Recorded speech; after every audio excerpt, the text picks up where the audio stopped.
Hello friends, स्वागत है आप सभी लोगों का हमारे चैनल क्विक स्टडी में। मैं कुमार बेस्ट। इस वीडियो के माध्यम से दोस्तों आपके यहाँ पर कराऊंगा आर्मी टेक्निकल एनए का दोस्तों पार्ट नंबर 12 जो कि केमिस्ट्री का है। यानी दोस्तों आपको रसायन विज्ञान का पार्ट नंबर 12 मिलेगा। इससे पहले आपको 11 भाग कराए जा चुके हैं, जहाँ पर आपने महत्वपूर्ण क्वेश्चन को देखा है। यदि आपने पिछले 11 भागों को ना देखा हो तो आप जरूर देख लें दोस्तों, ताकि आपके पिछले वाले पार्ट भी क्लियर हो जाएँ। और हर एक पार्ट में दोस्तों आपको बहुत ही महत्वपूर्ण क्वेश्चन बताए जाते हैं, जो कि बार बार पूछे गए क्वेश्चन होते हैं। और साथ में आप लगातार इनको नोट करते रहेगा, ताकि बाद में आप इन क्वेश्चनों का रिवीजन कर पाएँ। तो देखिए, शुरू करते हैं क्वेश्चन को। आराम से आप कॉपी और पेन निकाल लेंगे। पहला क्वेश्चन दोस्तों आपको दिखाई देता है, विच वन इज इनकरेक्ट। यानी आपको बताना है निम्न में से दोस्तों कौन सा वाला इनकरेक्ट है। पहला आपको दिया है दोस्तों नंबर 1 वाला हेमेटाइट दिया है। हेमेटाइट, हेमेटाइट क्या होता है दोस्तों? ये एक प्रकार का आयरन का मेन और होता है। यानी कि और कहने का मतलब क्या है, ये दोस्तों अयस्क होता है, आयरन यानी कि लोहे का। और इसका यदि आप केमिकल फार्मूला देखेंगे दोस्तों तो Fe2O3 होता है। यानी हमेशा ही दोस्तों ये ऑक्साइड के फॉर्म में होता है, आयरन के दोस्तों ऑक्साइड के फॉर्म में पाया जाता है। और वैसे नेक्स्ट वाला आपको दिया है गैलेना। जो गैलेना होता है दोस्तों, ये एक प्रकार का लेड का सल्फाइड होता है, यानी PbS होगा। और ये दोस्तों लेड का और होता है, यानी कि आप कहेंगे ये दोस्तों Pb का क्या होता है, अयस्क होता है, यानी कि और होता है। वैसे आपको नेक्स्ट वाला दिखता है दोस्तों बॉक्साइड। बॉक्साइड आप जानते हैं, जो बॉक्साइड होता है दोस्तों ये आपका एल्यूमिनियम का मेन और होता है, यानी कि एल्यूमिनियम का क्या होता है, मुख्य अयस्क होता है दोस्तों। और यदि आप इसका केमिकल फार्मूला देखेंगे तो केमिकल फार्मूला होता है AlOH का होल थ्राइस। और वैसे आपको नेक्स्ट वाला दिया है मेलेसाइट। जो मेलेसाइट होता है, मेलेसाइट दोस्तों, मेलेसाइट ये होता है दोस्तों कॉपर का अयस्क। यानी कॉपर का क्या हो जाएगा, और हो जाएगा, यानी कि अयस्क हो जाएगा। और यदि आप इसका केमिकल फार्मूला देखें दोस्तों तो केमिकल फार्मूला होता है Cu2CO3OH का होल थ्राइस। तो यहाँ पर आप देखते हैं सारे आपके राइट हैं, लेकिन आपका बी वाला दोस्तों गैलेना जो आपको दिया है, यहाँ पर HGS लिखा है, ना कि PbS। तो आप सेकंड वाले में टिक कर देंगे, बी वाले में। यहाँ पर जो गैलेना होगा दोस्तों, गैलेना आपका होता है PbS। और यहाँ पर जो HGS दिया है दोस्तों, ये क्या है, ये होता है सिनेबार। सिनेबार कहने का मतलब है ये दोस्तों मरकरी का क्या होता है, और होता है। यानी आप कह देंगे ये दोस्तों आपका और होता है, यानी अयस्क होता है मरकरी का। तो ऑप्शन नंबर आपका बी वाला राइट हो जाएगा। अगला क्वेश्चन देखिए दोस्तों, 2 या 2 से अधिक धातुओं के समांगी मिश्रण को डैश कहते हैं। यानी कि आपको बताना है a homogeneous mixture of 2 or more metals is known as. दोस्तों यहाँ पर देखिए आपको बताना है homogeneous mixture, homogeneous mixture of 2 or more metal. Metal यानी कि दोस्तों आपको 2 या 2 से अधिक धातुओं का, मेटल यानी कि धातुओं का, आपको होमोजीनियस मतलब समांग, यानी समांग मिश्रण बताना है 2 या 2 से अधिक धातुओं का। ये क्या कहलाता है दोस्तों? एलॉय कहलाएगा, और कहलाएगा कंपाउंड या एलिमेंट। ये कहलाता है दोस्तों एलॉय। एलॉय मतलब मिश्र धातु जो होती है, यहाँ पर उनको मिश्रातु बोलते हैं। तो ये आपका एलॉय होता है। यहाँ पर देखिए जो होमोजीनियस होता है, होमोजीनियस का मतलब क्या होता है दोस्तों? मिक्सचर का मतलब तो नॉर्मली हो गया, जब आप 2 एलिमेंट्स को, 2 या 2 से अधिक एलिमेंट्स को दोस्तों मिला देंगे तो वहाँ पर क्या हो जाएगा, वो मिक्सचर हो जाएगा। लेकिन जो होमोजीनियस होता है दोस्तों, होमोजीनियस का मतलब होता है समांग। यानी एक प्रकार से ऐसा मिश्रण होता है जिनको दोस्तों आप बाद में मिलाने के बाद सेपरेट नहीं कर पाते हैं। एग्जाम्पल के तौर पर देखिए, यदि आप वाटर को ले लें और साथ में दोस्तों शुगर को आप डाल दें, वाटर में आपने डाल दिया शुगर को, तो यहाँ पर आप मिलाने के बाद में दोस्तों बाद में इनको सेपरेट नहीं कर पाएंगे। तो यही मिश्रण आपका कहलाता है होमोजीनियस। तो इसी प्रकार का यदि आप मेटल को मिलाएं दोस्तों, मेटल के तौर पर एग्जाम्पल के तौर पर आप ले लें कॉपर को और जिंक को आप मिला दें, तो मिलाने के बाद दोस्तों क्या बनता है, यहाँ मिलाने के बाद आपको मिलता है ब्रास, यानी एक प्रकार से आपको पीतल मिलता है। और पीतल को दोस्तों आप बाद में सेपरेट नहीं कर पाएंगे इनको अलग अलग पीतल से। तो यही दोस्तों क्या है, एलॉय है। तो यहाँ पर आप कह देंगे ये दोस्तों आपका एलॉय कहलाता है, ऑप्शन नंबर ए वाला। नेक्स्ट वाला क्वेश्चन देखिए दोस्तों, यदि 1 बिलियन में प्रोटॉनों की संख्या बढ़ती है तो उसका pH मान होगा। यानी कि आपको बताना है if numbers of protons are increases in a solution, pH value of solution will. दोस्तों यहाँ पर देखिए आपके पास में माना कोई सॉल्यूशन है, यानी आपके पास में कोई बिलियन है, और यहाँ पर दोस्तों आप नंबर्स ऑफ प्रोटॉन्स को बढ़ा देते हैं, यानी कि आप प्रोटोनों को दोस्तों बढ़ा देते हैं। प्रोटोन बढ़ाने का मतलब है दोस्तों आपने H पॉजिटिव को बढ़ा दिया। आप जानते हैं दोस्तों नॉर्मली H पे 1 इलेक्ट्रॉन का चार्ज होता है। यदि आप दोस्तों 1 इलेक्ट्रॉन को दे दें यानी डोनेट कर दें तो यहाँ पर केवल 1 प्रोटॉन बचता है। तो इसीलिए दोस्तों आप डोनेट करने के बाद में जो प्रोटॉन को रिप्रेजेंट करते हैं H पॉजिटिव के माध्यम से रिप्रेजेंट करते हैं। तो ये पॉजिटिव दिखाता है प्रोटॉन को दोस्तों। तो यहाँ पर आपको बताना है दोस्तों यदि आपने प्रोटॉन को यानी H पॉजिटिव को बढ़ा दिया तो इससे सॉल्यूशन कैसा होगा। दोस्तों यहाँ पर देखिए यदि आप H पॉजिटिव को बढ़ाएंगे तो कंसंट्रेशन ऑफ हाइड्रोजन क्या होगा दोस्तों, इंक्रीज होगा। यानी कि एक प्रकार से आप कहेंगे जो H पॉजिटिव का यानी हाइड्रोजन की जो सांद्रता होगी, सांद्रता कहने का मतलब है कंसंट्रेशन जो होगा दोस्तों वो सॉल्यूशन में बढ़ेगा। और इसके बढ़ने से दोस्तों जो pH का मान होता है वो डिक्रीज होता है। यदि आप pH का फॉर्मूला देखें आप नोट कर लेंगे फॉर्मूले को। pH का जो फॉर्मूला होता है दोस्तों वो H पॉजिटिव यानी कि concentration of H equal to होता है 10⁻⁻⁻ pH। यानी एक प्रकार से आप कहेंगे दोस्तों यदि आप H पॉजिटिव को बढ़ाएंगे तो pH का मान जो होगा डिक्रीज होगा, क्योंकि आप यहाँ पे देखते हैं माइनस में है तो ये दोस्तों लगातार डिक्रीज होगा यदि आप H को बढ़ाएंगे।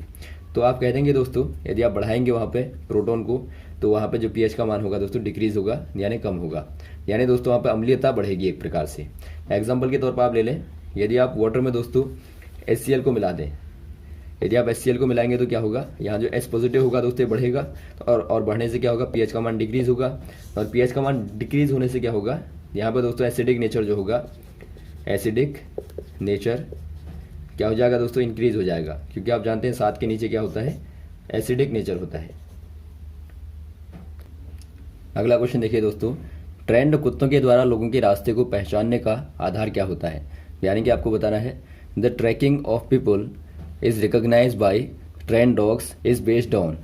यानी कि दोस्तों आपने देखा होगा जो ट्रेंड कुत्ते होते हैं दोस्तों, डॉग्स होते हैं, वो आदमी के रास्ते को पहचान लेते हैं, जिनका दोस्तों खासतौर पर डिफेंस में यूज़ किया जाता है। तो यहाँ पर आप देखते हैं कि यदि कोई व्यक्ति यहाँ पर रास्ते से गया होगा तो ट्रैकिंग दोस्तों कुत्तों के द्वारा पहचान ली जाती है। तो इसका मुख्य रीज़न क्या होता है आपको बताना है। इसमें रीज़न होता है दोस्तों जो ह्यूमन की जो पैरों का पसीना होता है, यानी कि आप कहेंगे स्वीट्स ऑफ ह्यूमन फीट, यानी जो उसके पैरों का पसीना होता है एक प्रकार से उसके माध्यम से दोस्तों पता लगा लेता है। पसीने में क्या होता है दोस्तों, यानी जो स्वीट होता है पसीना जो होता है, पसीने में होता है दोस्तों कार्बोक्सिलिक एसिड, यानी आप कह देंगे यहाँ पे कार्बोक्सिलिक एसिड दोस्तों वहाँ पे प्रेजेंट रहता है और इसके माध्यम से ही ये पता लगा लेता है। कार्बोक्सिलिक एसिड का यदि आप फॉर्मूला देखें दोस्तों, नॉर्मल फार्मूला जो होता है ये आपका होता है CnH2n+1 और COOH, क्योंकि यहाँ पर जो आपका COOH है दोस्तों ये कार्बोक्सिल ग्रुप होता है और इससे ही दोस्तों एसिड बनते हैं। तो यहाँ पर देखिए यदि आप एल्केन के साथ में दोस्तों COOH ग्रुप को जोड़ देंगे तो वहाँ पर कार्बोक्सिलिक एसिड आपको मिलेगा। यदि आप 1 यहाँ पर रखें तो आपका CH3COOH बनेगा। यानी एक प्रकार से आप कहेंगे ये दोस्तों क्या है, ये आपका एसिडिक एसिड है। तो इस प्रकार से आप यहाँ पे कार्बोक्सिलिक एसिड को बनाते हैं। तो यहाँ पर आप टिक कर देंगे दोस्तों ऑप्शन नंबर ए वाले में, कार्बोक्सिलिक एसिड के कारण पता लगाते हैं। अगला क्वेश्चन देखिए दोस्तों, करेक्टली मैच्ड, यानी कि दोस्तों आपको यहाँ पे इनको करेक्टली मैच्ड करना है, मैच करना मिलाना है। पहला आपको दिया दोस्तों बोन यानी हड्डियाँ, और हड्डियों का यहाँ पर आपको मिलाना है, कहाँ पर मिलेगा। वैसे आपको सेकंड वाला दिया है विनेगर यानी कि सिरका, और वैसे आपको नेक्स्ट वाला दिया है राइपनिंग फ्रूट यानी कि फलों को पकाना, और चौथा आपको दिया है सॉरिंग ऑफ मिल्क यानी कि दूध में खट्टापन। आप जानते हैं दोस्तों जो बोन्स होती हैं यानी कि जो हड्डियाँ होती हैं दोस्तों, ये किससे मिलकर बनी होती हैं, ये मिली होती हैं कैल्शियम फॉस्फेट से। यानी यहाँ पर आपको कैल्शियम फॉस्फेट दोस्तों ऑप्शन नंबर यहाँ पे ये वाला दिया है, तो आप यहाँ का मिलान यहाँ कर देंगे। नेक्स्ट वाला आपको दिया है विनेगर। विनेगर दोस्तों आप जानते हैं इसको आप सिरका कहते हैं, और सिरके का केमिकल फार्मूला होता है CH3COOH, यानी कि एक प्रकार से आप एसिडिक एसिड कहते हैं। तो एसिडिक एसिड यहाँ पर आपको दिखता है, तो यहाँ पर आप दोस्तों मिला देंगे। वैसे आप नेक्स्ट वाला देखते हैं राइपनिंग फ्रूट यानी फलों को पकाना। आप जानते हैं दोस्तों राइपनिंग फ्रूट के लिए क्या यूज़ होता है दोस्तों, ये कल भी आपको बताया था हमने। इसके लिए आप यूज़ करते हैं इथाइलिन, और कभी कभार दोस्तों आपको एसिटिलीन लिख के भी दिया रहता है, तो आप ध्यान देंगे यहाँ पर आपको इथाइलिन दिया है तो आप इथाइलिन में दोस्तों यहाँ पर मिला देंगे। वैसे आपको अगला दिया है सॉरिंग ऑफ मिल्क, यानी दोस्तों दूध में जो खट्टापन होता है, या फिर आप कहें जो कर्ड में यानी दही में दोस्तों खट्टापन होता है, उसका रीज़न क्या होता है? उसका रीज़न होता है लैक्टिक एसिड, यानी वहाँ पे जो लैक्टिक एसिड प्रेजेंट होता है दोस्तों मिल्क में या दही में कहें आप, तो उसी के कारण आपको उसका खट्टापन मिलता है। तो इसका मिलान आप यहाँ कर देंगे। तो यहाँ पर आप इस प्रकार से मिलान करेंगे। नेक्स्ट आपको दिखता है दोस्तों, निम्न में कौन जन्मजात धातु है, यानी आपको बताना है which one is a native metal. दोस्तों यहाँ पर देखिए, जो नेटिव मेटल होते हैं, यानी एक प्रकार से आप कह सकते हैं दोस्तों जो जन्मजात धातु होती हैं, इनमें क्या खासियत होती है? ये दोस्तों एक प्रकार से अपने नेटिव फॉर्म में होती हैं, यानी एक प्रकार से दोस्तों ये प्योर फॉर्म में होती हैं। आप कहेंगे present in their pure form, यानी एक प्रकार से आप कहेंगे दोस्तों प्योर फॉर्म में या फ्री फॉर्म में होते हैं। तो यहाँ पर आप देखते हैं जो गोल्ड होता है दोस्तों, यानी कि जो सोना होता है वो काय में होता है दोस्तों? फ्री फॉर्म में होता है, यानी कि एक प्रकार से स्वतंत्र रूप में होता है, स्वतंत्र रूप में पाया जाता है। तो इसीलिए आप इसको कह देंगे दोस्तों नेटिव मेटल हो जाएगा, यानी कि एक प्रकार से जन्मजात धातु हो जाएगी। वैसे ही दोस्तों आप देखते हैं सिल्वर को, और यहाँ पर यहाँ पर CO आता है, कॉपर आता है, प्लेटिनम आता है, ये दोस्तों आपके नेटिव मेटल कहलाते हैं। तो आप इनको यहाँ पर याद रखेंगे। तो यहाँ पर जो आपको दिया है वो आपको दोस्तों गोल्ड दिया है। अगला क्वेश्चन देखिए दोस्तों, ग्रुप में नीचे को जाने पर हैलोजन की क्रियाशीलता क्या होती है, यानी आपको बताना है reactivity of halogens to move as down in the group. दोस्तों यहाँ पर देखिए, आप हैलोजनों को देखें तो आप इनको देखते हैं दोस्तों FCl Br I, यानी कि दोस्तों आपका शुरुआत फ्लोरीन से होती है और I तक होते हैं मेनली। तो यहाँ पर देखिए दोस्तों, आपको बताना है कि नीचे को यदि आप जाएंगे तो इनकी क्रियाशीलता में यानी कि रिएक्टिविटी में क्या इफेक्ट पड़ता है। यहाँ पर देखिए दोस्तों, यदि आप ऊपर से नीचे को जाएंगे तो यहाँ पर आपका जो साइज़ होता है, साइज़ दोस्तों क्या होता है? इंक्रीज होता है, यानी कि इनका जो आकार होता है दोस्तों, आकार नीचे को जाने में बढ़ता है। और वैसे आप देखें इलेक्ट्रोनेगेटिविटी को, इलेक्ट्रोनेगेटिविटी जो होती है दोस्तों वो डिक्रीज होती है। और वैसे आप देखें दोस्तों पावर ऑफ डिसोसिएशन, यानी कि जो अलग अलग होने की, टूटने की दोस्तों जो पावर होती है, जो एनर्जी होती है दोस्तों, वो भी क्या होती है? डिक्रीज होती है। तो यहाँ से आपको क्लियर पता लग रहा है दोस्तों, साइज़ बढ़ेगा तो रिएक्टिविटी वहाँ पे कम हो जाएगी, और वैसे इलेक्ट्रोनेगेटिविटी कम होने से भी दोस्तों क्या हो जाएगी? वहाँ पर रिएक्टिविटी का मान कम हो जाएगा। तो यहाँ पर आप कह देंगे नीचे को जाने में दोस्तों क्या होता है? जो रिएक्टिविटी होती है, रिएक्टिविटी या फिर आप कहें क्रियाशीलता जो होती है दोस्तों डिक्रीज होती है, यानी कि कम होती है। तो यहाँ पर जो मोस्ट रिएक्टिव होगा दोस्तों वो आपका फ्लोरीन होगा, मोस्ट रिएक्टिव होगा दोस्तों फ्लोरीन, और जो आयोडीन होगा वो लीस्ट रिएक्टिव होगा। तो आप नोट करेंगे। तो यहाँ पर जो आपको दिया है दोस्तों, आप ऑप्शन नंबर बी वाले में टिक कर देंगे, नीचे को जाने में डिक्रीज होगा यानी कि घटेगी। अगला क्वेश्चन देखिए दोस्तों, निम्न में कौन ऑक्सीकरण संख्या गलत बता रहा है, यानी कि आपको बताना है which one is incorrect in case of oxidation number. यहाँ पर देखिए दोस्तों, पहला आपको दिया है Mn यानी कि मैग्नीज इन MnO2, यहाँ पर आपको 4 दिया, 4 दिया है। और यहाँ पर सल्फर का दोस्तों H2H2O7 में यहाँ पे 6 दिया है, और कैल्शियम का CaO में 2 दिया है, एल्यूमिनियम का NaAlH4 में -5 दिया है। यहाँ पर आप एक एक करके निकाल लेंगे दोस्तों ऑक्सीडेशन नंबर को। यदि आप MnO2 का देखें तो यहाँ पर जिनका निकालना है आप उनको एक से मान लेते हैं, एक से मान लिया आपने, और प्लस O2 है दोस्तों 2 गुणा, आप जानते हैं O का क्या है दोस्तों, O में चूँकि -2 इलेक्ट्रॉन की आवश्यकता होती है यानी नीड होती है, तो यही दोस्तों ऑक्सीडेशन नंबर होता है।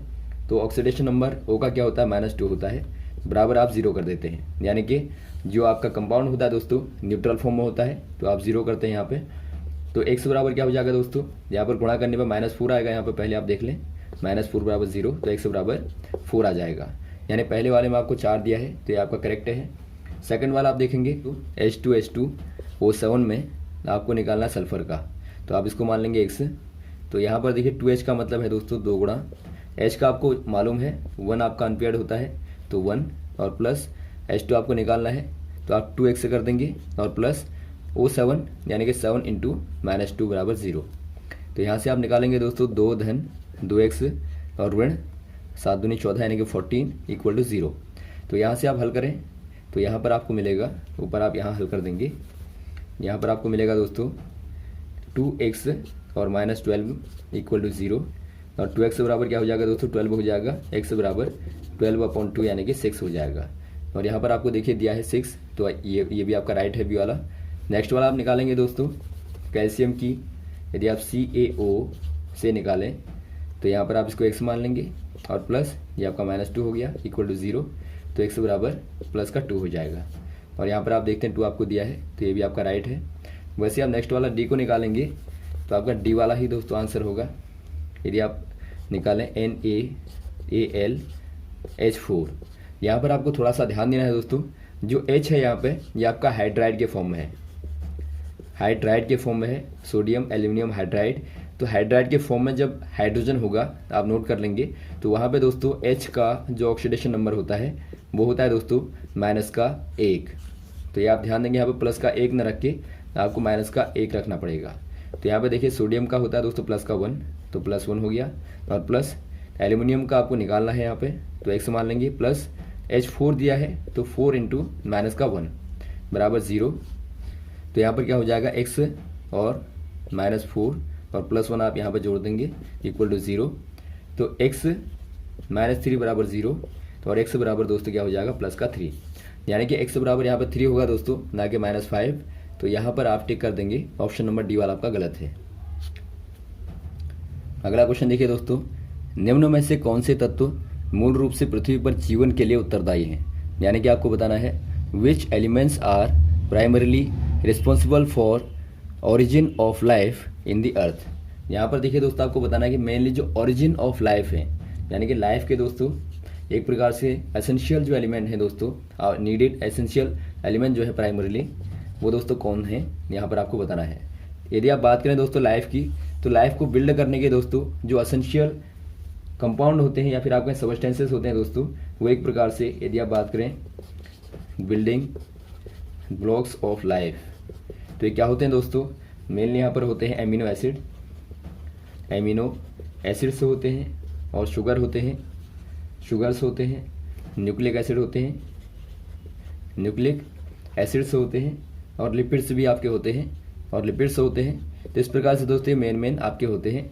तो यहाँ पे देखेंगे दोस्तों ये सारे के सारे आपके NH और कार्बन से मिलके बने होते हैं, यानी कि नाइट्रोजन, हाइड्रोजन और कार्बन से ही मिलके बने होते हैं। और यही दोस्तों एक प्रकार से लाइफ को बिल्ड करने के एसेंशियल कंपाउंड या सबस्टेंसेस होते हैं।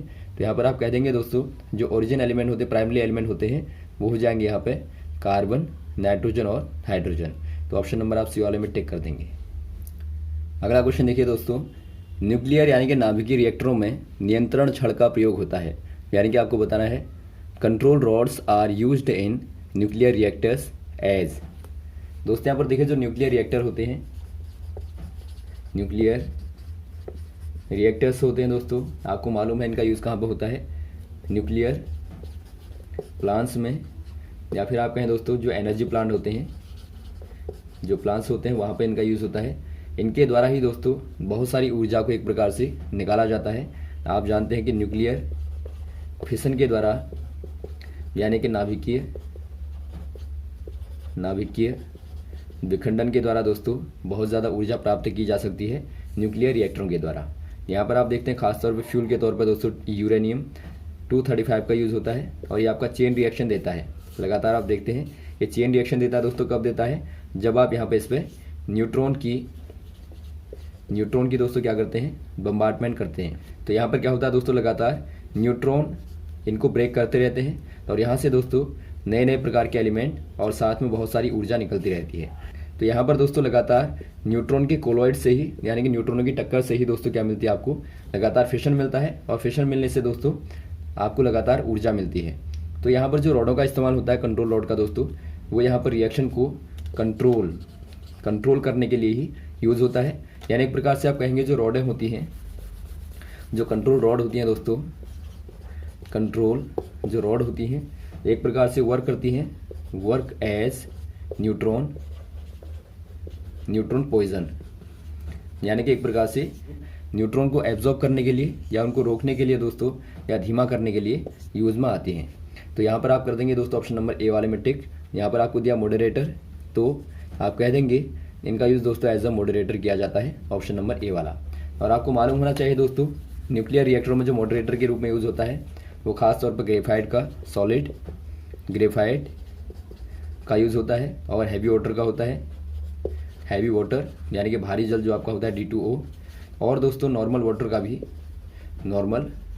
का भी यूज़ होता है। तो यहाँ पर आप दोस्तों इनको भी याद रखेंगे। अगला क्वेश्चन देखिए दोस्तों, मैच द फॉलोइंग, यानी कि आपको नीचे वालों को मिलाना है। यहाँ पर आपको दिया नेचुरल सबस्टेंस यानी कि प्राकृतिक पदार्थ, और यहाँ पर आपको दिया एलिमेंट्स प्रेजेंट यानी कि उपस्थित जो तत्व हैं उनमें वो आपको बताने हैं। पहला आपको दिया दोस्तों डायमंड। डायमंड यानी कि हीरा दोस्तों आपको मालूम है ये आपका हार्डेस्ट सबस्टेंस है दोस्तों नेचर में, यानी कि कठोरतम धातु पदार्थ है। और डायमंड में दोस्तों क्या होता है, कार्बन होता है, यानी कार्बन का ही दोस्तों ये एलोट्रोप होता है, एलोट्रोप कहें या फिर आप कहें दोस्तों अपर रूप होता है। तो यहाँ पर आप टिक कर देंगे दोस्तों कार्बन में, तो यहाँ पर आप कार्बन के साथ मिला देंगे। सेकंड वाला आपको दिया मार्बल। मार्बल जो होता है दोस्तों, मार्बल एक प्रकार से चूना पत्थर के तौर पर आपको देखने को मिलता है, जिसमें दोस्तों खास तौर पे कैल्शियम होता है, तो कैल्शियम आप टिक कर देंगे। वैसे आप देखते हैं सैंड यानी रेत दोस्तों, रेत मुख्यतः मिलकर बनी होती है सिलिका से यानी SiO2 से, यानी दोस्तों यहाँ पर सिलिकॉन एलिमेंट होता है। और वैसे आप देखते हैं रूबी या फिर आप कहें रूबी सिल्वर जो होता है दोस्तों, इसमें खास तौर पे क्या होता है, एल्युमिनियम होता है, तो आप एल्युमिनियम में दोस्तों टिक कर देंगे। तो यहाँ पर दोस्तों आप इस प्रकार से एलिमेंट्स को मिला देंगे तो ये आपका कंप्लीट हो जाएगा। तो यहाँ तक दोस्तों आप क्वेश्चन को तैयार करें और लगातार आपको क्वेश्चन बताते रहेंगे। उम्मीद आपको वीडियो अच्छा लगा होगा दोस्तों। यदि आपको अच्छा लगा तो आप जरूर लाइक करें, शेयर करें ताकि अधिक से अधिक लोगों तक पहुँचे। Okay, thanks. जय हिंद, जय भारत।